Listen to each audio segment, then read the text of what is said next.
Good evening, dosto. Good evening, all. So let's begin with today's session. Look at the first question. With reference to the international boundary between India and Bangladesh, consider the following Indian states. Which of the above states share a land border with Bangladesh? First of all, you need to know that India forms its longest land border with Bangladesh only, which is approximately 4096 kilometers long. Right? Bangladesh is situated in South Asia and it is sandwiched between India and Myanmar, right? So it forms its land border with two states, India and Myanmar. And all the Indian states, West Bengal, Assam, Meghalaya, Tripura, and Mizoram, all the Indian states forms border with Bangladesh. So correct answer kya hoga? D for Delhi would be the correct answer here. Now, why we picked up this question? So there is a strong reason. Recently, Bangladesh में elections हुए हैं and Tariq Rahman is poised to be the next prime minister as Jamaat Islami concedes defeat.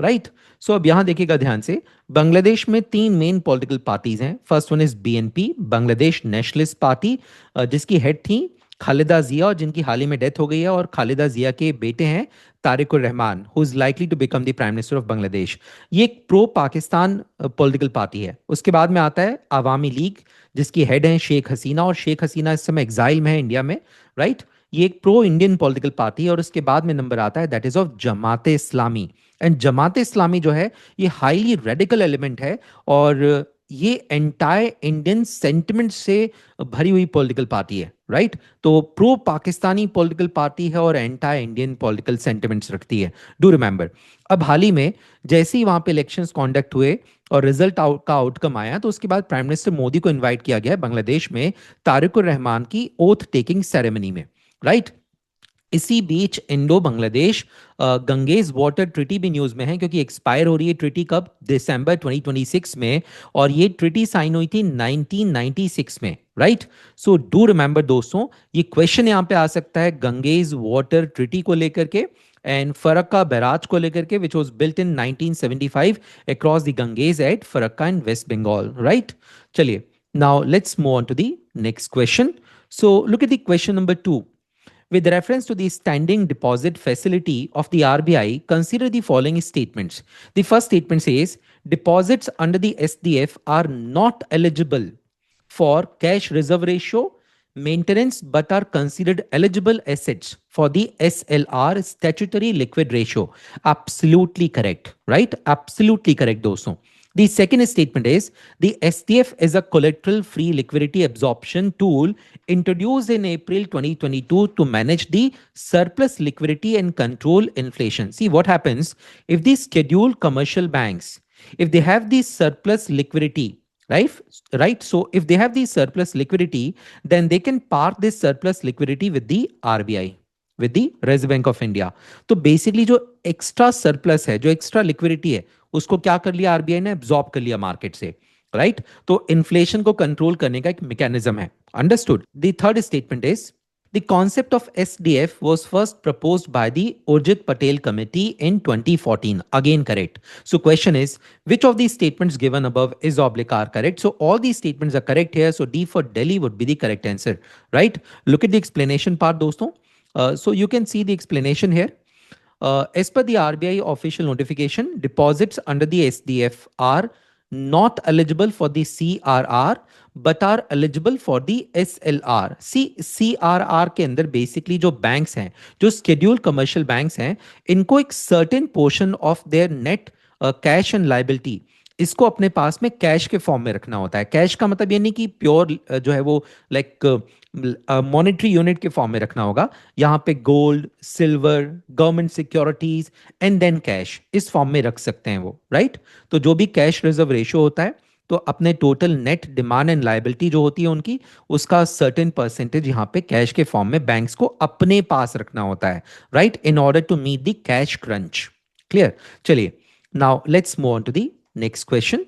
The Financial Inclusion Index, it is released by which of the following institutions? The correct answer is RBI, the Reserve Bank of India. Do remember that the financial inclusion means taking all the banking services to the remotest level of the country means grassroots level पे लेकर के जाना, right?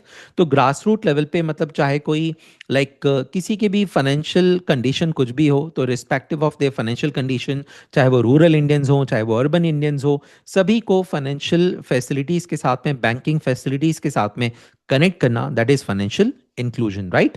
So this index is published by RBI. So why we picked up this question? So there is a strong reason.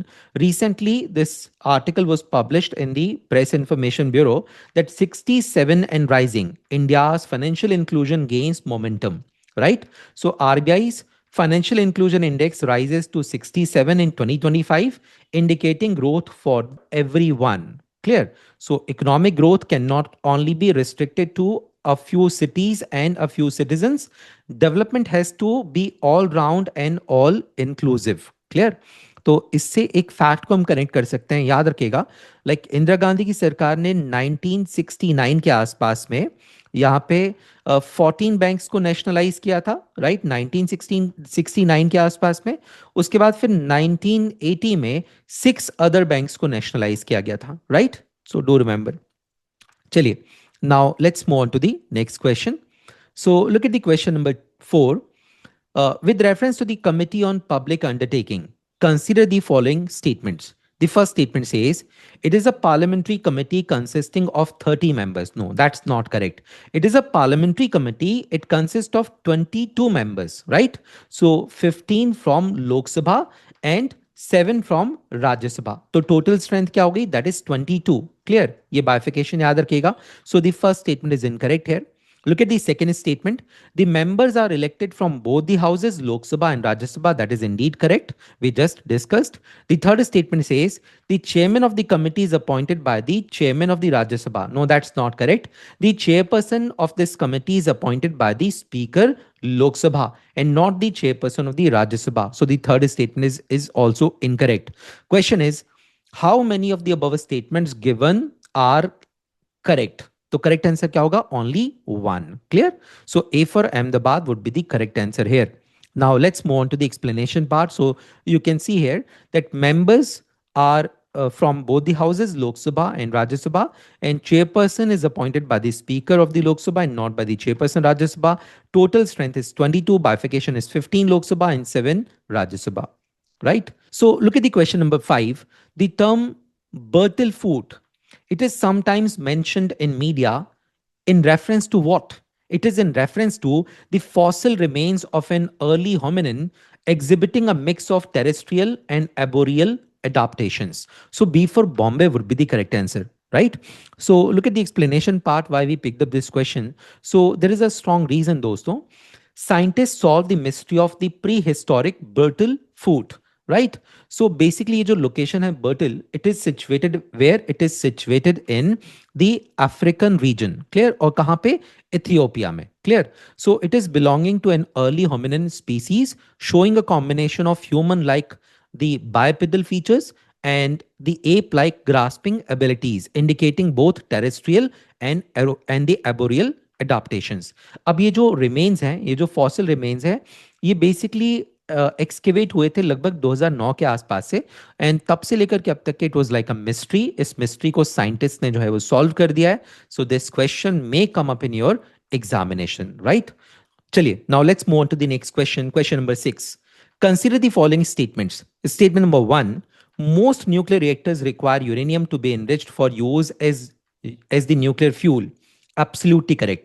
See, naturally what happens कि uranium 238 मिलता है लगभग 99.3%, right? और ये नॉन फिजाइल मटेरियल है.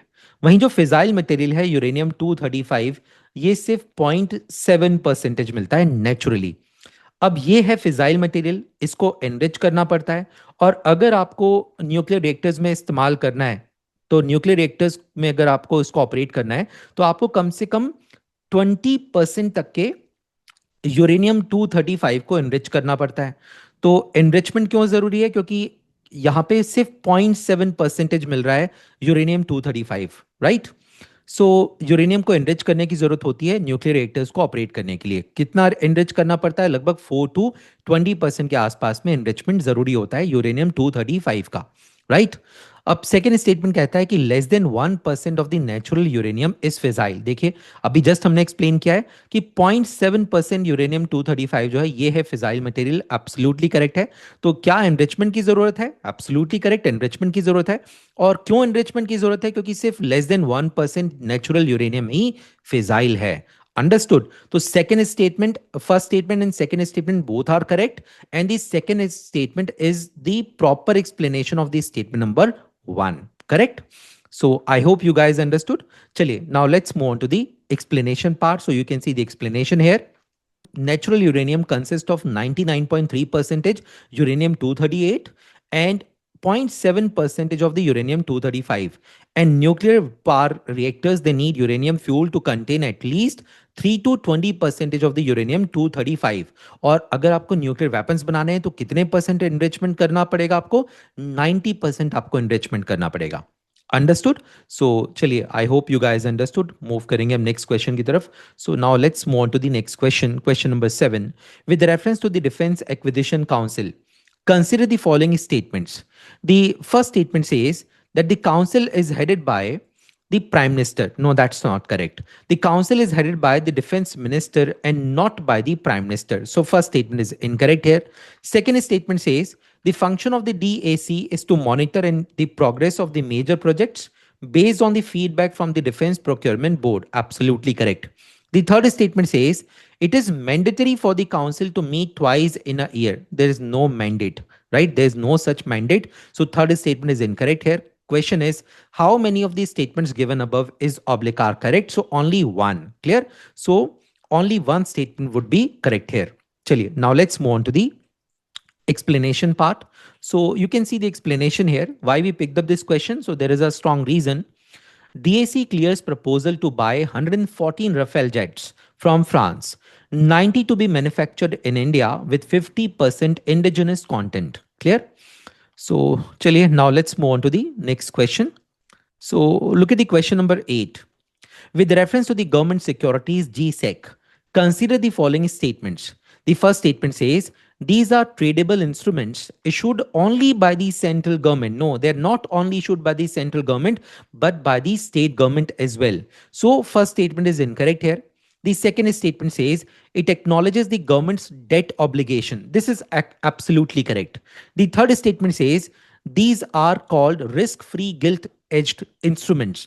Absolutely correct, right?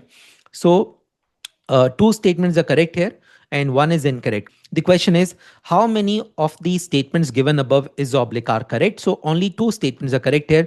B for Bombay would be the correct answer. अब आपसे question हो सकता है यहाँ पे कि after all like government securities का इस्तेमाल सरकारें करती क्यों हैं, राइट? इसका इस्तेमाल सेंट्रल गवर्नमेंट भी करती है और स्टेट गवर्नमेंट भी करती है। और सेंट्रल और स्टेट के बिहाफ में गवर्नमेंट सिक्योरिटीज को इशू कौन करता है? आरबीआई करती है, राइट? और अगर आप जी सेक में इन्वेस्टमेंट्स करते हैं, अगर आपने गवर्नमेंट सिक्योरिटीज को परचेज किया हुआ है, तो सबसे पहली बात तो ये बहुत ही सेफ इंस्ट्रूमेंट्स हैं। इसके इसके साथ आपको प्रिंसिपल तो मिलेगा ही मिलेगा, आपका साथ में कूपन रेट मिलेगा आपको, राइट? तो कूपन जो है वो इंटरेस्ट की तरह यहाँ पे होता है। अब सवाल यह है कि गवर्नमेंट सिक्योरिटीज का इस्तेमाल क्या होता है? तो बजट डेफिसिट को कंट्रोल करने के लिए, सोशल वेलफेयर स्कीम्स को रन करने के लिए, राइट? साथ ही साथ में लाइक जो मल्टीपल इंफ्रास्ट्रक्चर प्रोजेक्ट्स हैं इसको फाइनेंस करने के लिए सरकारें इसका इस्तेमाल करती हैं, right? So do remember that government bonds are a fundamental component of a country's financial market, serving as a crucial instrument for both the governments and the investors. In India, these bonds are issued by both the central and the state governments, with the RBI acting as the regulator and the facilitator. Clear? अब यहाँ पे जी सेक के जो multiple types हैं, जो multiple variants हैं, वो आपको पता होना चाहिए। सो look at the types of the government bonds in India. So treasury bills, dated government securities, inflation index bonds, the state development loans which are offered by the state governments, then the sovereign gold bond scheme, zero coupon bonds, and the floating rate bonds. Clear? So these are the examples of the government bonds in India, right? Now let's move on to the next question. So look at the question number 9. With reference to the Aravallis, consider the following statements. The first statement says these are among the youngest fold mountain ranges in the world. There is no doubt कि fold mountain ranges तो हैं, but not the youngest one, but one of the oldest ones. So first statement is incorrect here. The second statement says it stretches across Rajasthan, Haryana, and Delhi only. No, it is also located in Gujarat. So second statement is also incorrect. The third statement says the range acts as a shield for the northern plains against the incursion of sand and the Thar deserts in the west. This is absolutely correct. So question is, which of these statements given above is oblique are correct? So only one. So D for Delhi, मतलब third statement is correct here. Understood? तो यहाँ पे statement का number पूछा था, कौन सा statement यहाँ पे करेक्ट है? So only the statement number third is correct. Clear? So look at the explanation part. The Aravalli range is one of the oldest fold mountain ranges in the world. It extends beyond Rajasthan, Haryana, Delhi, and into Gujarat as well. And Aravallis acts as a natural barrier, checking the eastward spread of the sand from the Thar Desert and protecting the northern plains. Right? So Aravalli किसका example है? Fold mountain का example है, लेकिन one of the oldest mountain ranges. Himalaya है यहाँ पे basically the youngest fold mountain range. और हिमालय कैसे बना है? दो टेक्टोनिक प्लेट्स के कोलिजन से, कन्वर्जन से. कौन कौन सी? Indian plate and then the Eurasian plate. Right? चलिए. और अभी भी it is being evolved. Now let's move on to the next question. So look at the question number 10. With reference to the Indian textile industry, consider the following statements. The first statement says it contributes 2.3 percentage to India's GDP and nearly 12 percentage of the total exports. Absolutely correct. The second statement is India is the largest global producer of cotton and jute. Absolutely correct. Again, correct. The third statement is nearly 80% of the sector's production capacity lies with the large corporate mills. No, that's not correct. It lies with the MSMEs, right? Micro, small, and medium enterprises. The fourth statement says the United States, European Union, and UAE are the major export destinations of the Indian textile industry. Again, correct. Right? So how many of these statements given above is oblique are correct? So three statements are correct here. So C for Calcutta would be the correct answer, right? Why we picked up this question, doston? First of all, look at the explanation part. So you can see here, the Indian textile industry is the cornerstone of the national economy, contributing roughly 2.3 percentage to the GDP, 13 percentage to the industrial production, and 12% to the exports. और कितना यहाँ पे jobs provide कर रही है? 45 million people को, right? And as the world's second largest manufacturer and export of textiles as and apparel, it has a robust vertically integrated supply chain. अब अभी न्यूज में क्यों है ये? हाल ही में आपने देखा होगा कि इंडिया और यूएस ने एक इंटरिम ट्रेड डील को साइन किया है, और leader of opposition Rahul Gandhi ने पार्लियामेंट में एलिगेशंस लगाए कि इस ट्रेड डील के साइन होने की वजह से टेक्सटाइल इंडस्ट्री जो है वो इंडिया की डिस्ट्रॉय हो सकती है. फार्मर्स के इंटरेस्ट यहाँ पे कॉम्प्रोमाइज हो सकते हैं, जो कॉटन एंड जूट के फार्मर्स हैं. तो जो बेनिफिट्स अभी इंडिया को मिल रहे हैं वो बांग्लादेश की तरफ जा सकते हैं. राइट? तो अभी इंडिया पे पहले जो टैरिफ था, लाइक इससे पहले की सरकार की तरफ के समय, वो हार्डली 3 to 4% था. और अभी इंडिया पे अमेरिका ने 50% के टैरिफ्स लगा दिए थे, इसको रिड्यूस करके कितना कर दिया? 18% कर दिया है. राइट? लेकिन 3 to 4% से तो ये कहीं ज्यादा है. अंडरस्टूड? और इंडिया अपने फार्मिंग सेक्टर को ओपन करने जा रहा है अमेरिका के लिए, और इससे सीधा नुकसान भारत के फार्मर्स को होगा, टेक्सटाइल इंडस्ट्री को होगा, क्योंकि America is the largest exporter of cotton. Is that understood? चलिए, I hope you guys understood. ये कुछ स्कीम्स हैं जो कि टेक्सटाइल सेक्टर को यहाँ पे प्रमोट करने के लिए सरकार ने उठाए, जैसे PM Mitra scheme, PLI scheme, and then the technical textile scheme. Right? 100% FDI is available. It is allowed via the automatic route in the textile sector. Also remember, PM Mitra scheme के थ्रू भारत सरकार 7 mega textile parks बना रही है multiple locations पे.